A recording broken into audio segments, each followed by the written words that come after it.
Hello and welcome to the Chicago Indie Critics Press Roundtable event. We are joined today by Daniel Kaluuya, LaKeith Standfield, Dominique Thorne, Algee Smith, Ashton Sanders, Darrell Britt-Gibson, and Chairman Fred Hampton Jr. to discuss the new film, Judas and the Black Messiah. Today's roundtable will include CIC members Leo Brady from amovieguy.com, Mike Crowley from You'll Probably Agree, Ryan Jagello from Cinema Jaw, Al and Linda Lerner from movieshakers.com, Emmanuel Noisette from Eman's Movie Reviews, Ella Ray Stanek from Neon Movie Bunker, and Andrea Thompson from A Reel of One's Own. Without further ado, here's the interview. Yeah, hi, I'm Leo Brady with amovieguy.com, and it's a pleasure to be here with all of you. Thank you so much. Actually, my first question is for Algee. You've been a part of Catherine Bigelow's Detroit and The Hate You Give, and now Judas and the Black Messiah.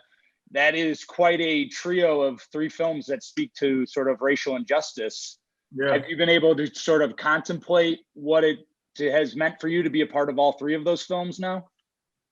I've definitely thought about it. I've definitely thought about it in depth, only because it hasn't been a conscious decision. It's not like I went in saying that I wanted to play these type of roles. It's just been that's what the doors have been open to, and that's what my heart was longing to at the time, and so I latched onto it. But I feel like me being put in that position it's not a coincidence. It's for me to have a voice and to speak up on things that are important. I'm not just doing cookie cutter roles. It's just roles that just are here and fly by night. It's roles that actually mean something, that are saying something, and that speak to truth that we're facing. So I think it's definitely a thing that I've thought about in depth. Yeah. Yeah. Awesome. Mm-hmm.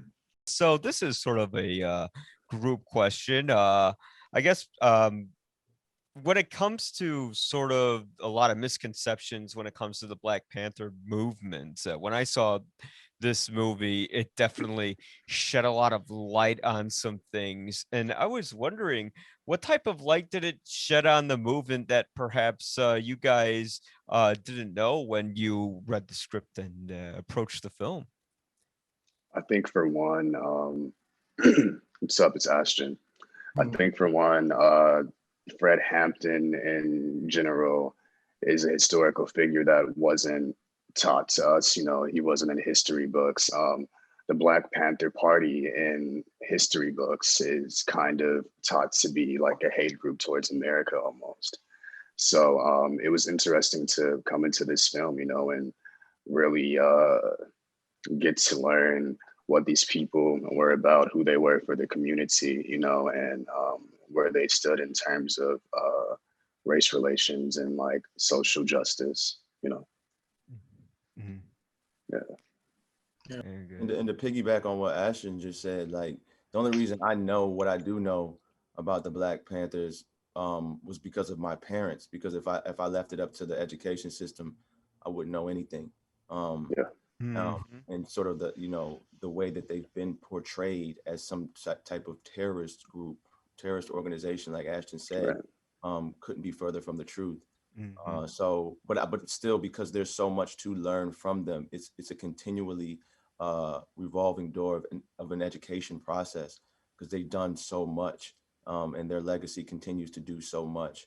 So, no matter what I read leading up to the script, what I was taught by my parents, there's still stuff that I'm learning every day, which is a beautiful thing, because there's such an important movement and such an important group of women and men that changed the world and paved the way for us to be able to be here and tell this kind of story, which is so important. I could probably That is also, very true. but I don't think I understood, or it didn't really sink into me how young so many of these members were. Of course, I was aware that a lot of these people who chose to join this organization and stand up in this way, that they were around my age, but I don't think it was until we were actually there doing this and speaking with Chairman Fred Hampton Jr. that it really sunk into me, and that I really understood that on a sort of visceral level, because I think that's a very important thing to remember, and it speaks a lot to the power that we hold as a generation. This is Ryan Jagello from cinemajaw.com, and turning the focus onto the production of the movie, working with Shaka King as director, known for having some good comedy chops as well, but this is a very serious and dramatic role. What was the tone like on set and the focus and preparation he asked for out of you guys? Shaka was no games. Shaka was no games, but he was also very down to earth. Like Shaka is our brother. That's our ringleader. You know what I'm saying? He held us all together, but he also was no games. He was there to get the job done. And so having him with this was my first time working with Shaka. So being able to see him the way he maneuvered with every one of us, he knew how to talk to us differently. He knew how to get different things out of each one of us. And that's a master at your craft, to know how to pull different things out of each of your actors and not just say one thing and expect everyone to get it. It's like a one-on-one. And I appreciate that. So it's also such oh, go ahead. I was gonna say it's such a misconception, I believe, that when this thing about like, because you direct comedy, how can you transition to drama? And it's the same reason why there's been performances like, for me, like Eddie Murphy and Bowfinger. He should have won an Oscar for that, but they say, oh, it's easy to be funny and it's hard to cry, or whatever the case may be. Right. So Shaka's transition, first of all, he's a Black man in America, so he feels the pain that is associated with this. And because he's such a passionate artist, there's nothing that he would step his foot into, comedy or drama, that if he wasn't going to go all the way with it. And like Algee said, he's such an incredible leader and commander of the ship, and he's a collaborator. A lot of directors don't really let you have your say, but he's somebody who is so in tune with what his actors need, what they feel, and also to the story and the source material. And he paints such a delicate picture, but it's so beautiful, and he's such a joy to work with. This is Linda and Al Lerner from moviesandshakers.com. Again, thank you for joining us. Darrell, Bobby Rush was barely able to vote when these events took place, and you play him very much as the peacemaker, as a mediator, almost as a politician. The fact that he became a congressman affect how you approach that role? I wouldn't say it was so much about him becoming a congressman that affected how I played the role. I think it was just what I had was I read every single day. I watched videos of him every single day, and what he presents is he's such a measured human being, and to have survived what he survived, to be tasked with what he was tasked with, and to continue his fight. It's just like the only way to really try to bring justice to him is to just try to find the balance of this measure, while also trying to find this love that you have to have for the people, for this party, for the organization, and just unity as a whole. He's just, every time you see him speak, there's just this measuredness to him, and that I really wanted to bring the essence of that to who he was with the party, and standing next to Fred and the rest of the Panthers, because it's tough, playing these people, you're playing with people's lives, and to not take that seriously. It's just something that's never going to happen, and it's just such a joy in trying to honor the legacy of Mr. Rush and the rest of the Panthers. It's not something I take lightly, that none of us take lightly. So it's a bit of a weight, but somebody as eloquent as him, who's done so much, you better do your best to get it right. Once again, I want to reiterate my thanks, and my question is, many of your characters are shot. Some of them are killed. Pretty much all of them are arrested and experience some form of police brutality throughout the film. And I gather that was very emotional. How did you deal with your feelings after shooting those kinds of scenes? If I'm being completely honest, it's kind of our reality, and so it wasn't a thing to where we had to. Don't get me wrong, it was very emotional. But it wasn't a thing where I had to train myself or have to take myself to a procedure to understand what that's like, because we deal with that as a people. So what we were just doing was just being vessels for what we already go through, and vessels to show the world certain things. But it was definitely tough. I mean, when you see my character Jake Winters, I'm not going to give away because I don't know when this interview comes out, so I'm not going to give away anything. But we see my character Jake Winters go through a very dark process. We also see Ashton's character Jimmy Palmer go through a very dark process that's really going on. So that was very emotional to have to take myself through that scene and do that, but it wasn't a hard thing, to be honest.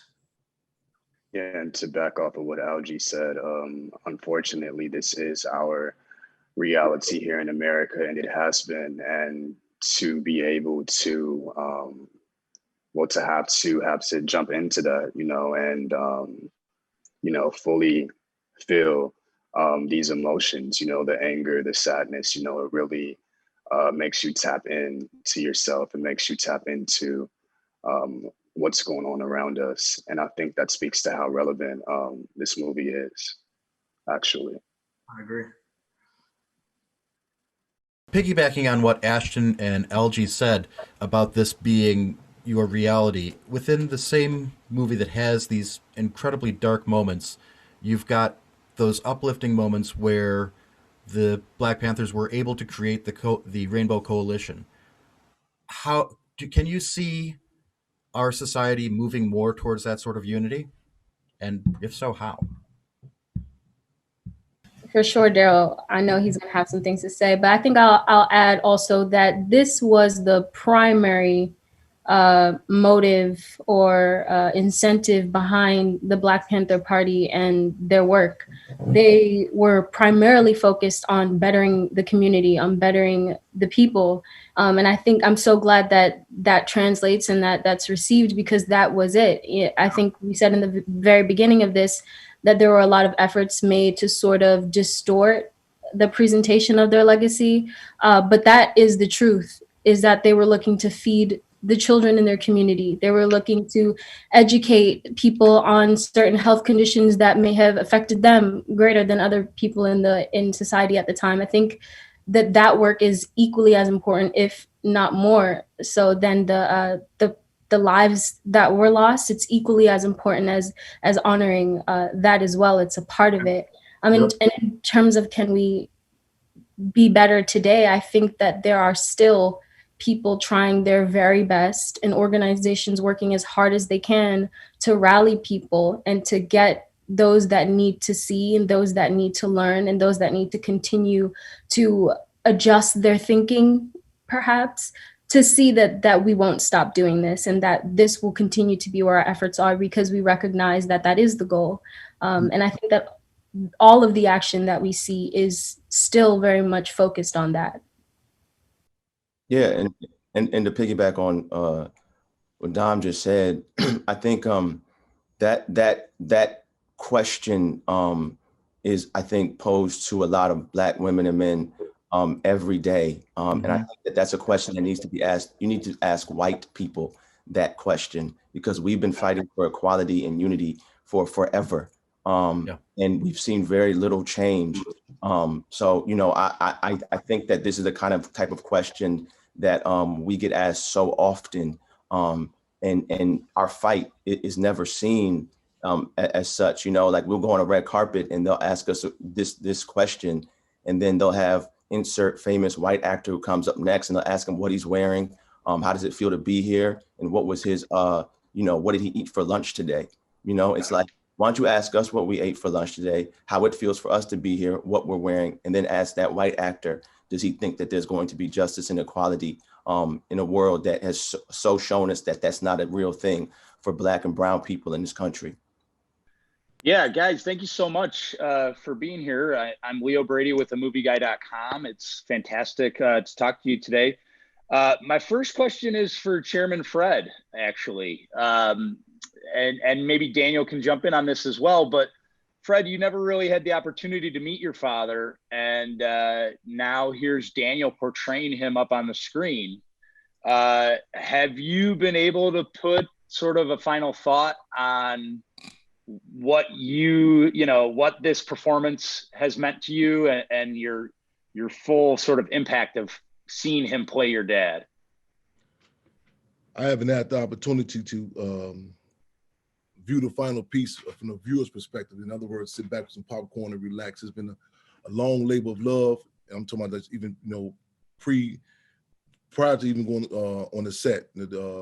I'm taking it, we're taking it in and appreciating every that aspect of it, the highs and lows, everything from our initial meeting with Daniel, Dominique, and others. This process, it's a climb where certain conversations are able to happen that, many people can relate to, terms such as, COINTELPRO, assassination, or just the Black Panther Party. So we taking it in step by step. And again, it's a charge up it's increasing daily as we speak.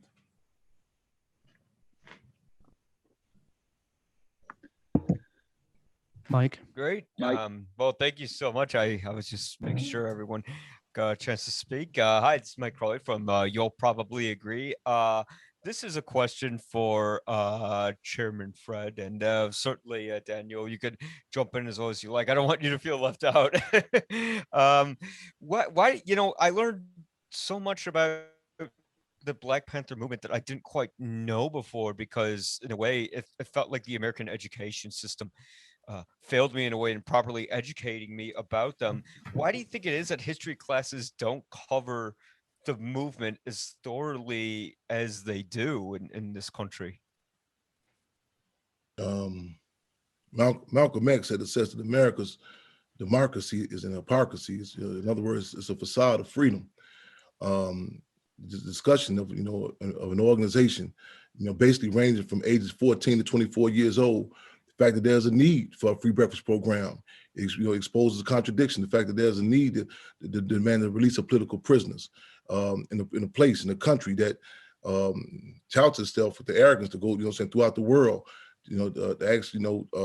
China, Cuba, and other places throughout the world. Do they have political prisoners? Are there human rights violations? And so for that organization to challenge that right here, in particular, in major cities such as Chicago, Oakland, California, throughout the world, and not just that organization, but for the people. And that's important to recognize the Black Panther Party, where it was a revolutionary organization that was connected to the people. So that climate, so that's something that this state, that this system, that's a discussion that we're told if you're going to have it, whisper it. Don't to be seen as some sort of conspiracy theorist or whatever, what have you. But to acknowledge in a tangible, concrete form that there were people who were assassinated. That we still have political prisoners. And we still have colonized communities, oppressed communities. This is Rye, the movie guy from the Cinema Jaw podcast. This question's for Daniel. In this movie, you're playing a historical figure. Does your preparation change when you're playing a character that was a real life person as opposed to straight fiction? Yeah, it was. I just had to find that out, and going through it, just going, oh, this isn't giving me access to assume the position I wanted to be a vessel for this. So I would do things and that doesn't work. Oh, that doesn't work. But also I realized, the target is way smaller, and when you're having a fictional character, you create the boundaries and you create the target, and you just got to hit that, with a real life person, you don't have that. But then when my mindset changed, when I stopped seeing it as boundaries, I started seeing it as a guide. And I was like, oh, this is the truth. Listen to that. You need to get out your own way. You know what I'm saying? This is that. That's a fact. Build that, boom, enrich that, boom, enrich that. Then I'm going on a treasure hunt. Then it was just like, there's a lot of love that you just kind of go, oh, I want to learn this. What's that? And because there's not that much information from the perspective that would help. You know what I'm saying? There's a lot of information about the Black Panther Party, and I didn't trust that that lens. And when I read that information at the beginning, I was like, this is not moving me. There's something wrong with this. You know what I'm saying? And it just felt manipulated and interrupted in a certain way. So then I had to go on a deeper hunt to find things that were from within, as opposed to the outside. Linda Now Learner, Movies and Shakers. First of all, I want to tell you that I went to the Black Panther headquarters in the summer of '69 doing the underground news in Chicago. And also Chairman Fred, I interviewed your mother with you when you were 5 years old at your South Side apartment. And we want to know what it was when you met in Chicago, when Daniel, you met with Chairman Fred and Mother Kaluuya in Chicago, in Chicago. What made you realize that this was the person to tell your story? I relate to this term, Richard, comedic genius Richard Pryor, who also was heavily impacted by the Black Panther Party. The term he said he would use a peopleologist. I like that term, and I think I study people. I have to in my genre. It's been a revolutionary. Time and location where we met at, how we I mean we initially in this seen each other through Brian Coogler had called, we said on FaceTime initially, but actual to come here to the childhood home of Chairman Fred Hampton, to sit here at the table we refer to as the Black Panther Party Club table, and my mother and my comrades and others sitting here, and the things were not just set, were not laid out planned, but after we got so far, mind you, give you the background, there have been a number of attempts brought to us about doing a movie on Chairman Fred. Books we turned down and under contested conditions, but we didn't plan for it to get to this stage. We asked Google, what's the worst neighborhood in Chicago right now at that time, and happened to be a place known as K-Town, Madison and Keeler. 11 people were just shot, and that's where we convened our meeting. Because that's our office, the streets, and I felt related to him as well as Dominique. And then it was not an aha moment just then, but ongoing. As I said earlier, I don't want to throw a lid on it. Just even our continuous dialogue, even up to this past December the 4th, International Revolutionary Day. Daniel, without any prompting, calls, touch, we constantly in communication. So it's ongoing. It's ongoing. What did you do to make him understand that you were the one? I don't think it was my job to make him understand. It was that I'm the one. I'm here to meet him as a man. You know what I mean? And come to him as a man, and get to know him, get to know the party politics, get to know the philosophies, get to know where he's coming from. You know what I mean? It's not. I didn't enter that room with anything to prove. I just entered that room just to be me and tell the truth, and then how he receives me is how he receives me. I don't want to go, I want you to feel this. It's not a manipulating frequency that I'm moving on. He wasn't acting that day. I wasn't acting, my guy. He asked me the question like, "Why are you doing this? Why'd you do this?" I'm like, "Woo!" I don't think he came with any script. You didn't have any script. No script. Straight off the top. Off the top. Nice.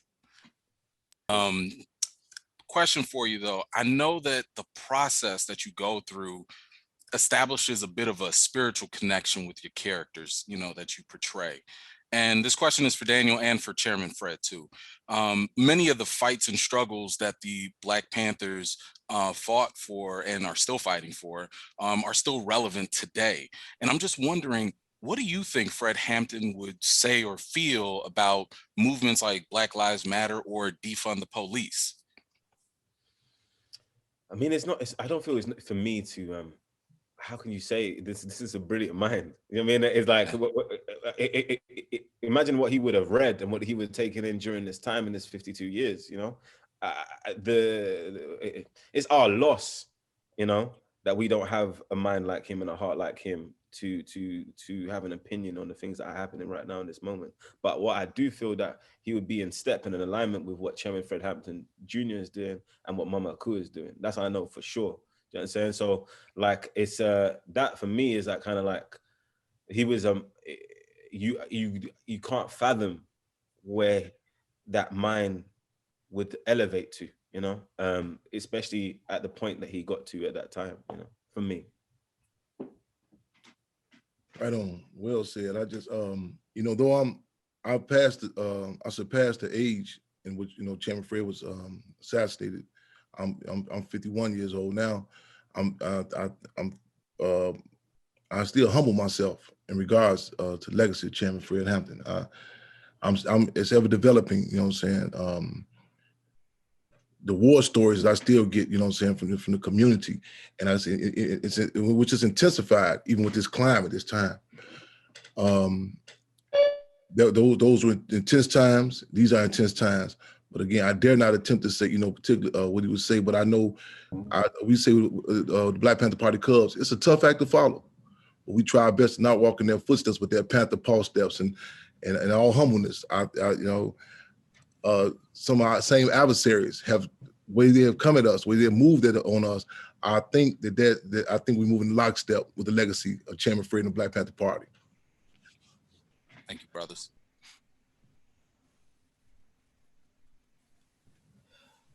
Hi, Algee Smith with the Neon Movie Bunker. Thank you very much, gentlemen, to sit down and chat with us. Putting together a film about your father's legacy and about what the Black Panther Party has done, you can't get everything into that time period, into that runtime.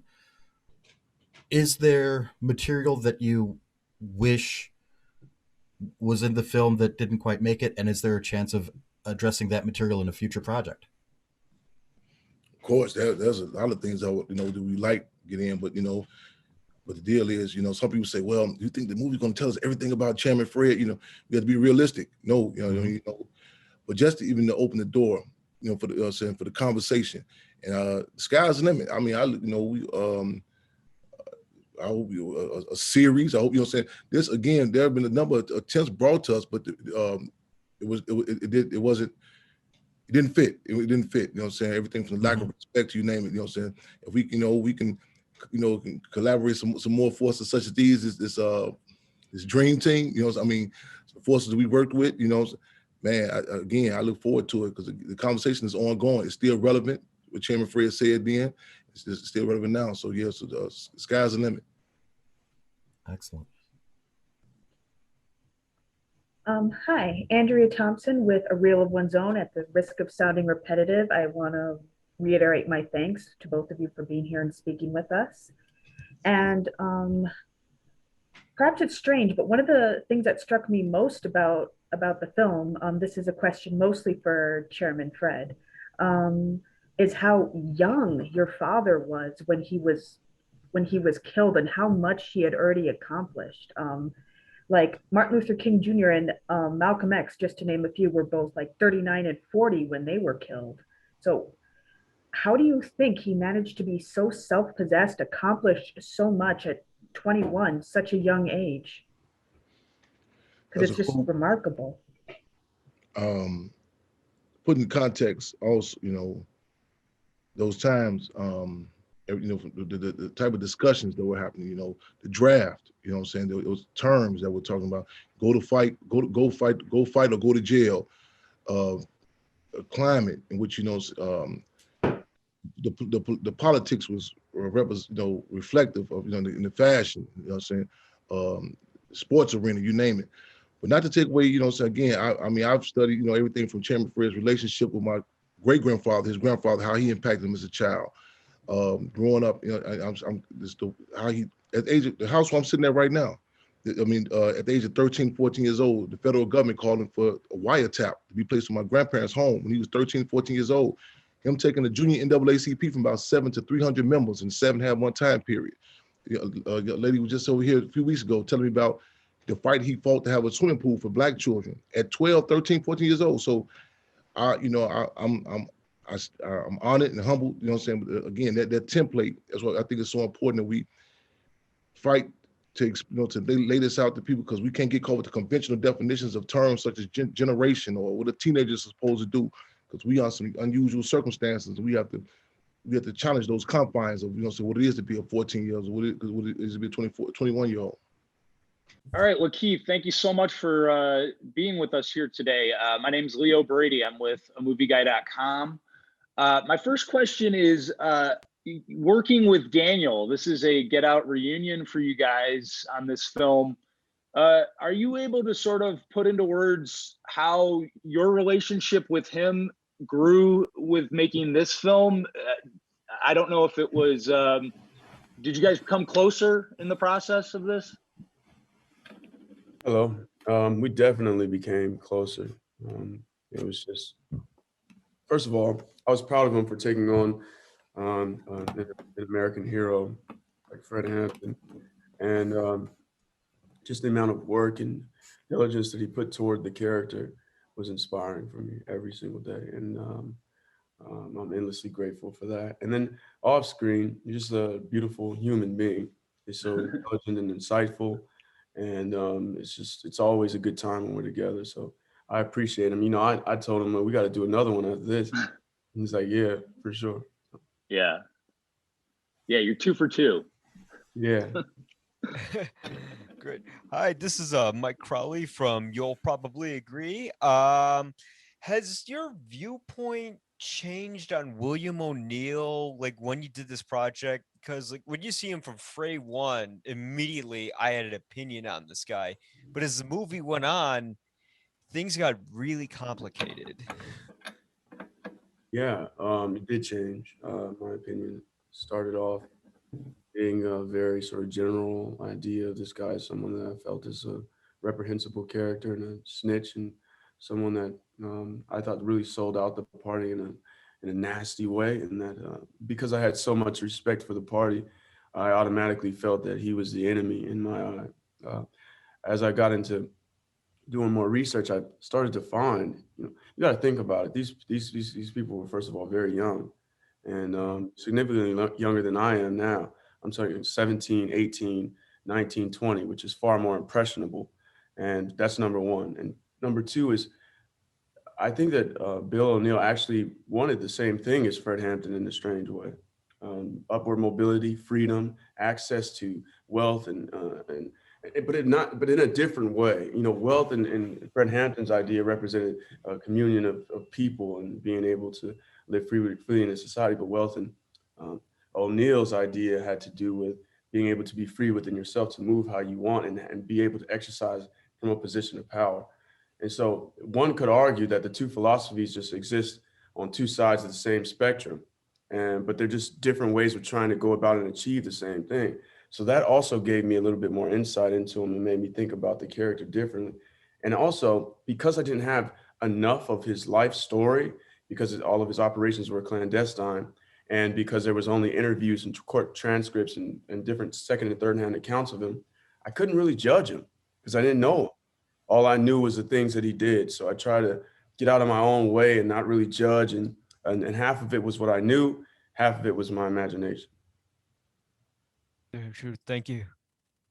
This is Rye, the movie guy from the Cinema Jaw podcast. LaKeith, there's a line that you deliver in the movie that's a real stinger. A badge is scarier than a gun. Can films like this change that perception? Well, I think they can help us hold people that are behind the badge to a certain standard. Once the veil is lifted upon what the propaganda leading up to this point has shown, now we have something to counteract that idea. I think the badge and the gun go hand in hand. I think the badge is the gun, actually, and the badge only means something because of a gun.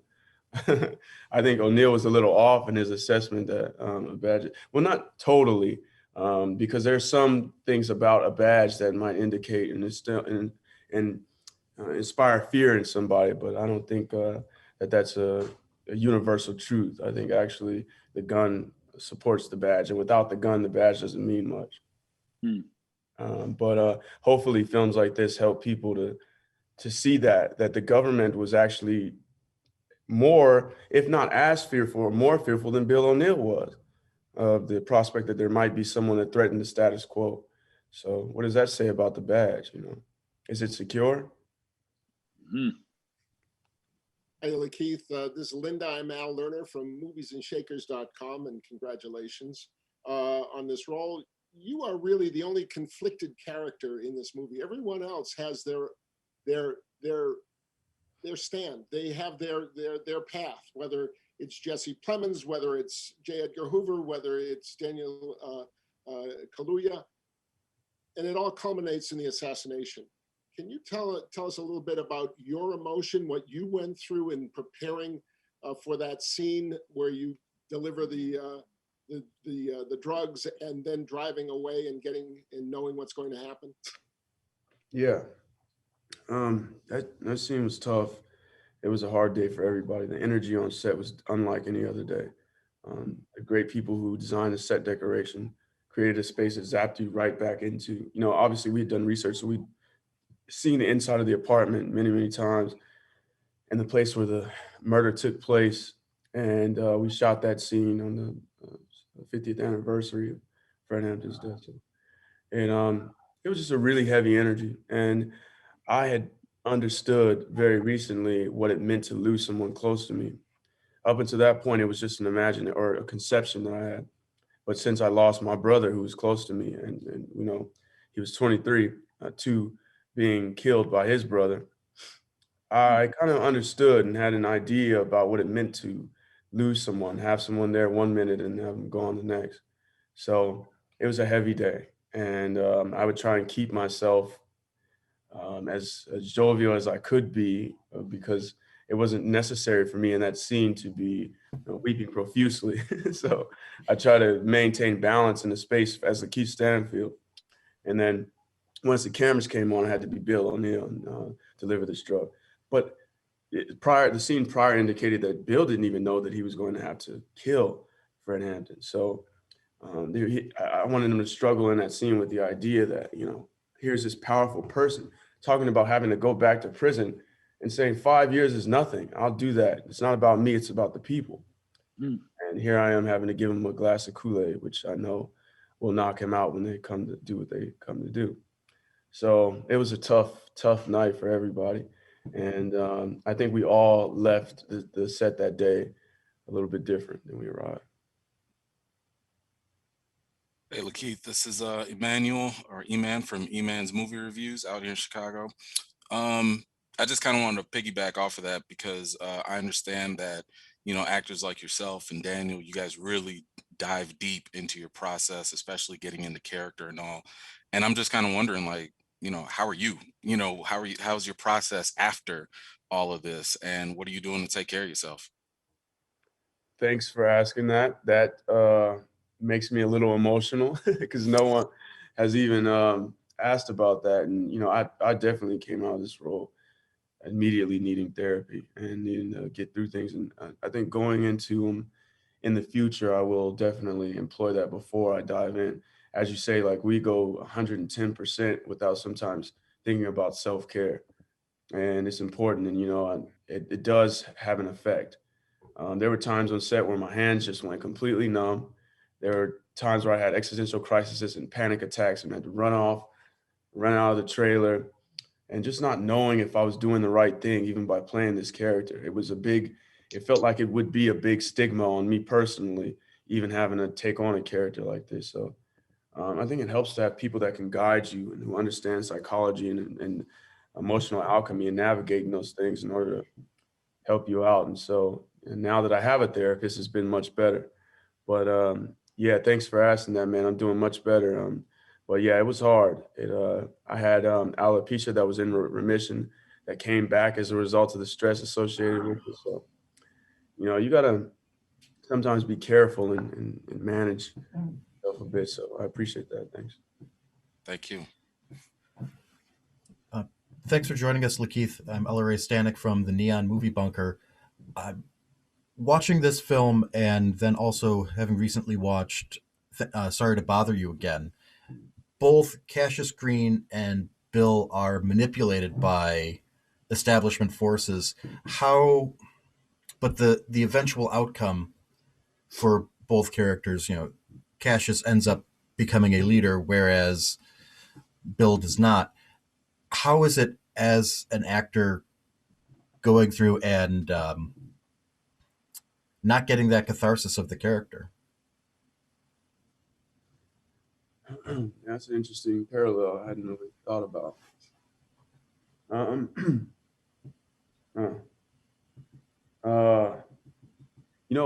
In both cases, it was eye-opening for me to go through the process of playing these characters. And I thought about the ways in which metaphorically the stories applied to my journey. And how much is too much, when to say no. I think that's the most important thing, when to know, when to take back your own agency and not put it in the place of people to make decisions for you. So I recently just got an offer for a commercial, and it was a lot of money, more money than I've ever seen in my life. And I thought about it. I was like, do I really? But it was for selling something that I don't use and that I don't think anyone else should use. So I had to ask myself, is it, what do you want to situate yourself next to? And is that more important than all this money? Christmas would be great next year for everybody, but how are you going to feel? So I declined it. And I think those things, you gotta go with your gut. You gotta go with what you feel. And I just have trust and faith that the rest will fall in place and be there, and that we don't make decisions based off of a lack, and we try to make decisions based off of abundance and knowing that, as long as you stay the path, you'll be all right. So these characters help reinforce that idea in me. And to that extent, I'm unlike both of them. And but the reason why I can be that is because I know what I don't want to be, and I know who I am. So yeah, sometimes characters help show that.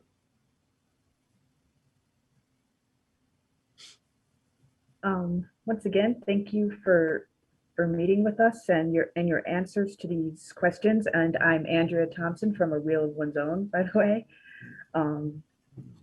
So honest. So after all these other questions, and also I'm so sorry for your loss that you mentioned. And I guess the only question I have is, how exactly did you make it through the filming, playing a role like this in this particular film? How did you make it through and give that incredible performance that you did? Thank you. Mm-hmm. No, not alone. With a great group of people who were, very supporting of everything and understanding. The director really helped guide me through everything and find balance. And the people of Chicago, they showed up and they helped us in these big giant crowds who really cared about Chairman Fred Hampton's legacy and really helped us make this movie. Obviously, it wouldn't be possible without them. And a belief in the greater good. I didn't believe too much in O'Neill in terms of leaving a legacy as a part of this film, but I do believe in Chairman Fred Hampton, and I wanted to help support that story any way I could, even if it meant being the foil. And it took a long time for me to be comfortable with that, but you got to believe in things bigger than yourself. It wasn't really about me. It's about keeping this legacy going. And even now, every time I see the trailer, I'm just crying because I'm like, I never imagined that I'd have a chance in my career to be a part of something that's so meaningful to me and hopefully meaningful to everyone else. Thank you again for what you managed to do in this film. It was incredible. On behalf of the Chicago Indie Critics, we'd like to thank the talent in the interview for joining us today, and we'd also like to thank Warner Brothers Media for the opportunity. Judas and the Black Messiah will premiere in theaters and HBO Max February 12th, 2021. Thank you, and until next time.